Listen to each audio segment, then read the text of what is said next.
Biomechanically speaking, walking is an act of calculated catastrophe. It is not a state of passive grace. It is, quite literally, a relentless series of controlled falls. To take a single step forward, you must deliberately surrender your center of gravity. You must throw your physical mass into the empty air, destabilizing your entire frame, and trust that your leading foot will catch you before you strike the ground. If you refuse to lose your balance, you cannot move. You remain perfectly safe and perfectly stagnant. We live in a modern world entirely paralyzed by the terror of the fall. We surround ourselves with deafening noise, digital friction, and a frantic illusion of speed, all to mask the uncomfortable truth that, spiritually and emotionally, we are standing completely still. We cling desperately to the status quo because the very mechanics of forward momentum require us to risk breaking apart. But in the autumn of 2025, a stark, breathtaking anomaly appeared on the American horizon. 19 figures draped in vivid saffron robes, moving through the chaotic landscape in absolute unbroken silence. To the untrained eye, they were simply 19 men, but watch them closely, and the illusion of individuality dissolves. They were a single breathing entity, executing a synchronized kinetic rhythm across the asphalt. This was the Walk for Peace, a relentless 2,300-mile experiment in human momentum. They moved with a singular purpose, mastering the physics of surrender. But there was one step waiting for them on a fractured Texas highway that should have collapsed the entire system. A brutal interruption that hid a secret, one that would eventually reveal the true anatomy of a miracle. Why should you, the skeptic, the cynic, the exhausted modern citizen, care about a silent procession walking down the shoulder of a highway? To a driver speeding past at 70 miles an hour, it looks like an exercise in outdated madness. Why suffer the elements? What does enduring the agony of the road actually accomplish in a society built on instant gratification? You should care because their journey forces a mirror in front of our own static lives. Look at the architecture of your own existence. How many critical decisions have you delayed? How many difficult conversations have you avoided? How many ambitions have you let decay simply because you demanded perfect, risk-free footing before you even dared to begin? We equate falling with failing. We look at a fractured, deeply divided nation, and we sit down waiting for a sterile, painless cure to be handed to us. These silent walkers offer a radical, kinetic counter-hypothesis. They demonstrate, through the grinding friction of bone and pavement, that true healing is not a passive, resting state. It is an active, aggressive exertion. Healing is the very act of leaning into the imbalance, allowing the sharp pain of the present to physically propel the body forward. It is not the miraculous absence of trauma. It is the absolute refusal to let the trauma halt the motion. When you watch this collective organism move, you are not watching a religious ritual. You are watching a masterclass in how to fall without fear. The initial laboratory for this grand experiment was the unforgiving, sun-baked landscape of Texas. The heat rising from the tarmac was not merely a temperature, it was a physical weight, a suffocating atmospheric pressure pressing down on the collective shoulders of the group. Imagine the sheer mechanics required to sustain this. 19 individuals, 38 bare feet striking the abrasive ground. Yet there was no chaotic shuffling, no scattered, independent pacing.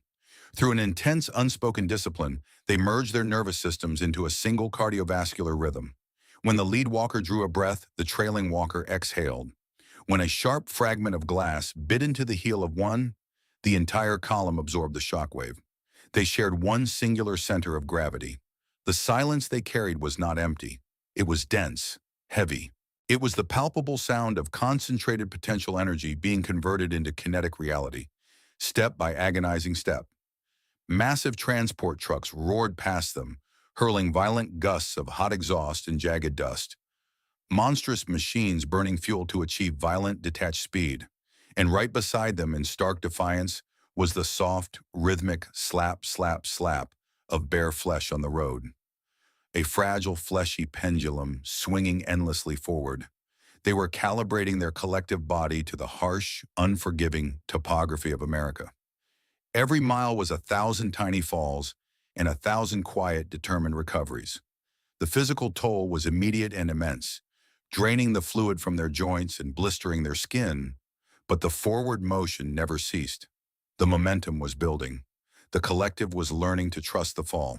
On November 19th, in the sprawling, unforgiving expanse of Dayton, Texas, the relentless rhythm of the collective faced its ultimate kinesiologic test. A truck, a massive, blind projectile of industrial steel and high-velocity mass, veered wildly and tore directly into the procession. It is crucial to understand that this was not merely a vehicle striking an isolated individual. It was a catastrophic external force, violently interrupting the shared nervous system of the entire group.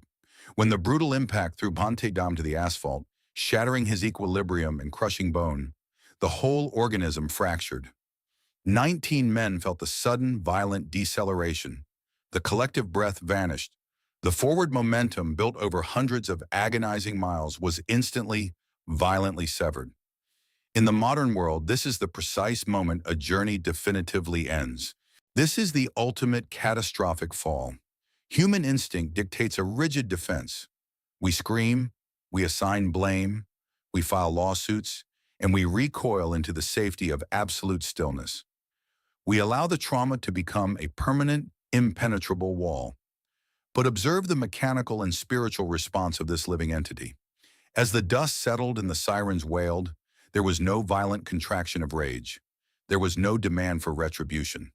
Instead, the collective exhibited an immediate cellular rush of pure, unadulterated compassion. They surrounded the impact zone, absorbing the chaotic kinetic energy of the crash and diffusing it through their shared silence. They did not reject the brutal reality of the fall. They processed the pain, acknowledged the severe brokenness of their anatomy, and made a staggering decision. They would incorporate the devastation directly into their stride. When Ponte Dam could no longer bear his own physical weight, they refused to leave him behind. They placed his shattered frame into a wheelchair, fundamentally altering their own structural composition. The rolling rubber tires were seamlessly integrated into the rhythmic slap, slap, slap of their bare feet. The wheelchair was not a symbol of defeat. It became a prosthesis of momentum, a mechanical extension of their collective willpower. They accepted the devastating flaw in their balance and engineered it entirely into their forward propulsion. Yet to keep the fragile equilibrium of their next 1,000 miles from completely collapsing under the heavy gaze of the nation, this wounded, silent body would soon require the most unlikely psychological anchor. As the collective pushed steadily eastward, bleeding out of Texas and deep into the thick cultural gravity of the Bible Belt, the atmospheric friction shifted dramatically. The brutal heat gave way to cold stares. They were entering a landscape deeply rooted in loud preaching, rigid traditions, and tight-knit communities. Here, the profound silence of the saffron robes acted as a rigid barrier. To the local populations standing on their front porches, this unified walking mass was an impenetrable alien phenomenon. The monks offered no defensive rhetoric. They carried no signs explaining their biomechanics. They simply walked. Scientifically speaking, when a closed, silent system encounters a rigid, skeptical environment, the resulting friction will eventually grind all forward motion to a halt. The collective needed a buffer. They required a universal biological translator to soften the overwhelming social impact of their silent invasion.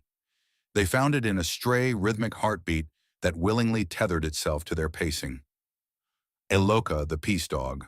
She did not merely follow the procession as a detached pet. She became fundamentally wired into their collective anatomy. Her four paws introduced a new, erratic, yet deeply stabilizing frequency to the bipedal march. Where the stoic, disciplined faces of the monks provoked caution and hesitation from onlookers, Aloka offered an immediate, disarming vulnerability. She acted as the ultimate emotional shock absorber. Aloka the peace dog was the living bridge, trotting effortlessly across the invisible, heavily guarded borders that separated the isolating highways from the wary hearts of the locals. When a tense, skeptical observer approached the line, armed with questions and suspicion, it was Aloka who broke the tension. A simple wag of her tail, a panting smile, and a nudge of her wet nose instantly recalibrated the energy of the space. She absorbed the heavy anxiety of the public, metabolizing their fear and transforming it into sudden, undeniable warmth. She taught the wounded, collective body how to flawlessly navigate not just the abrasive physical asphalt, but the incredibly complex, unpredictable friction of human connection. By January 2026, the harsh kinetic friction of the southern highways dissolved into a treacherous, frictionless void. The Carolinas unleashed a blinding, relentless snowstorm, fundamentally altering the physics of the entire journey. In strict kinesiologic terms, ice is the absolute enemy of the controlled fall.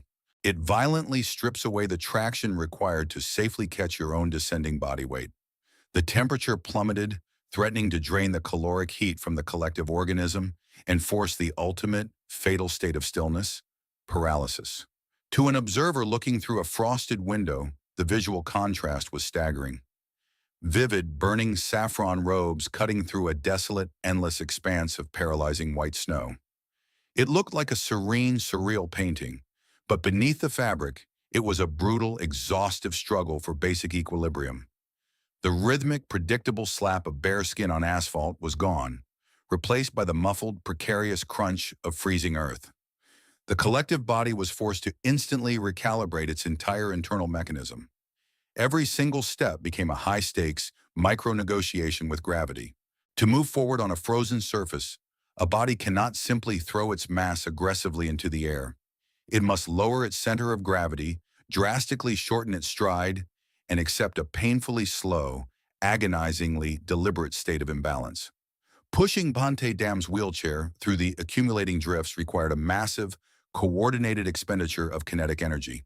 The collective had to lean forward, driving their freezing toes into the icy slush, becoming a multi-limbed engine fighting for every inch. Yet they refused to succumb to the absolute zero of winter. They learned to fall slower. They proved that even when the environment actively attempts to force a dead stop, forward momentum can be preserved through sheer, synchronized willpower.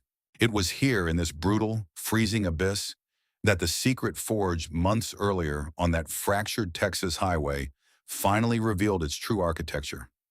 The mystery of that initial, catastrophic truck collision wasn't merely that the monks had survived the physical impact. The secret, the true anatomy of the miracle, was the mechanical realization that visible, undeniable vulnerability is the absolute highest form of traction. When a moving body hides its wounds, it glides frictionlessly past society, leaving no lasting impact.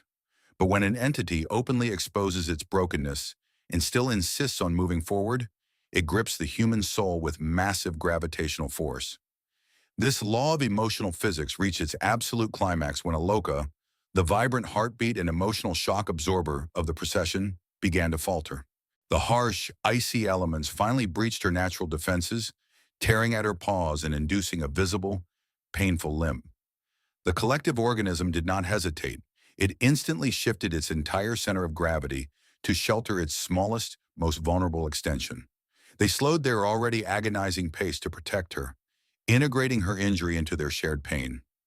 As the local public watched this frozen, battered entity pass by, 19 freezing men, one permanently seated in a mechanical chair, all carefully pacing themselves to protect a wounded stray dog. The rigid, defensive posture of the bystanders shattered completely. People who had been completely immobilized by their own secret failures, standing frozen on the snowy shoulders of the road, began to weep openly. The tears were a sudden, violent release of pent-up kinetic energy. The onlookers suddenly recognized their own paralyzed lives in this limping, unstoppable force. They realized that their personal catastrophes, their own devastating falls, were not reasons to stand still. They finally understood that true healing is never a pristine, untouched condition of safety. It is the gritty, agonizing, and intensely beautiful momentum of carrying your deepest wounds forward into the storm. The public was no longer just watching a walk. They were fundamentally changed by the shockwave of its movement. 2,300 miles. Millions upon millions of deliberate, calculated footfalls. From a purely biomechanical standpoint, the journey was a mathematical anomaly, a delicate biological system voluntarily subjecting itself to continuous, degrading physical impact across the harsh, unforgiving topography of a massive continent. Yet as the final stretches of the eastern seaboard finally vanished beneath their calloused, deeply battered feet, The true physics of their staggering accomplishment crystallized into absolute clarity. Consider the physical state of this single, collective organism at the finish line. It was worn down. It was permanently altered by the fierce friction of the road. It bore the heavy metallic weight of Dam's wheelchair and the gentle limping cadence of Aloka's paws. But it was not broken. It had simply absorbed the violent terrain and converted every ounce of external resistance into internal drive. What did this relentless, agonizing expenditure of kinetic energy actually prove? It proved that our modern societal definition of peace is structurally, fundamentally flawed. We have been strictly conditioned to believe that peace is a static, defensive condition. We visualize it as a perfectly quiet room, an undisturbed surface, an absolute absence of conflict, and a desperate, paralyzing avoidance of the fall. But absolute stillness is not peace. Scientifically speaking, it is simply entropy. It is the death of all forward motion. These 19 men, operating as one singular, bruised, and beautifully resilient body, demonstrated that true peace is a highly active, aggressively maintained state of momentum. You cannot cross a fractured, deeply divided nation, and you certainly cannot cross the terrifying, silent chasms of your own personal life if you stand permanently on the edge demanding perfect footing. If you stubbornly wait for the road to be perfectly smooth, if you demand a rigid guarantee that you will never stumble, you will remain permanently trapped exactly where you are, suffocating in the illusion of your own safety. The fundamental mechanics of human progress absolutely demand a sacrifice of equilibrium. You must trust the fall. You must willingly, consciously throw your gravitational weight forward into the terrifying, unstable unknown. True courage, as vividly illustrated by every single burst blister, every freezing morning in the Carolinas, and every agonizing rotation of those wheelchair tires, is not the miraculous ability to avoid hitting the ground. It is the absolute, unwavering willingness to catch yourself on the very next step. It is the radical decision to let gravity pull you into the chaos, trusting that the momentum of your shared purpose will provide the exact traction needed to survive. The walk for peace was never merely a physical transit from the heat of the West to the frost of the East. It was a profound kinetic blueprint. It was a masterclass in spiritual biomechanics, broadcast silently to a society completely paralyzed by the deafening noise of its own fear. They answered the chaotic noise of the modern world not with louder words, but with the undeniable, unstoppable frequency of unified motion. Now the heavy rhythmic friction of their collective journey transfers directly from the pavement to you. The momentum has been permanently passed into your hands. Look closely at the stagnant, heavily guarded areas of your own existence. The delayed decisions, the unpursued ambitions, the broken relationships, the silent, compounding regrets. You are standing perfectly still because you are terrified of losing your balance. You are waiting for a painless cure that simply does not exist in the laws of physics. But healing is an action verb. It requires immense velocity. It demands the brave, messy, and wonderfully imperfect friction of moving forward despite the absolute certainty of encountering pain along the way. It is time to lean aggressively into your own imbalance. Join us here on Peace Trek 2026 as we continue to document, analyze, and explore this incredible, unstoppable momentum. Subscribe to the channel, share this kinetic energy with someone who is currently frozen in their own life, and step into the comments below to tell us, what is the one difficult, terrifying step you have been too afraid to take? Do not wait for the perfect moment to arrive. Let go of your rigid, suffocating safety, lose your balance, and fall forward.